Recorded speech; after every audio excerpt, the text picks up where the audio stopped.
আজ আমাদের একজন শুভানুধ্যায়ী আমেরিকা প্রবাসী গবেষক ডক্টর আতিয়া রহমান পাপড়ির জন্মদিন।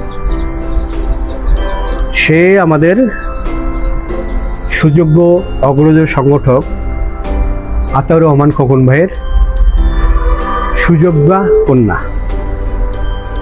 আমরা 2012 সালের 23 ফেব্রুয়ারি আতিয়া রহমান পাপড়িকে সংবর্ধিত করেছিলাম যখন সে বুয়েটের ছাত্রী। তখনই সে রোটারিয়ান ক্লাব এবং সংস্কৃতি ঘেঁষা নানান কার্যক্রমের সঙ্গে জড়িত হয়ে সমাদৃত হয়েছে। আমেরিকার সাবেক প্রেসিডেন্ট জো বাইডেন যেই বিশ্ববিদ্যালয় থেকে ডক্টরেট ডিগ্রি অর্জন করেছে, আতিয়া রহমান পাপড়ি সেই বিদ্যাপীঠেরই ছাত্রী ছিল এবং সে বর্তমানে পিএইচডি ডিগ্রিধারী। প্রযুক্তি বিষয়ক বিশ্বের অন্যতম বড় প্রতিষ্ঠান ইন্টেলের একজন রিসার্চার হিসেবে আতিয়া রহমান পাপড়ি এখন কর্মরত। তার এই কর্মপরিধি আমাদেরকে গর্বিত করে। আমরা আশাবাদী যে সে সামনের দিনে আরও বেশি এগিয়ে যাবে।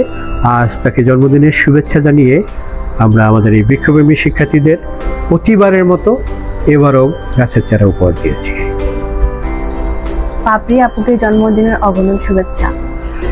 বৃষ্টি ভেজা বিকেলে আমরা আজ আমাদের সোনারং তরুছায়ার যে পাঠাগার, সোনারং তরুছায়া পাঠাগারের এই ছোট্ট বারান্দায় ওদের নিয়ে একত্রিত হয়েছি। পরিবেশ পরিস্থিতি স্বাভাবিক হলে হয়তো আমরা সোনারং তরুছায়ার কম্পাউন্ডেই এই জন্মদিনের কার্যক্রমটি উদযাপন করতাম। ধন্যবাদ সবাইকে।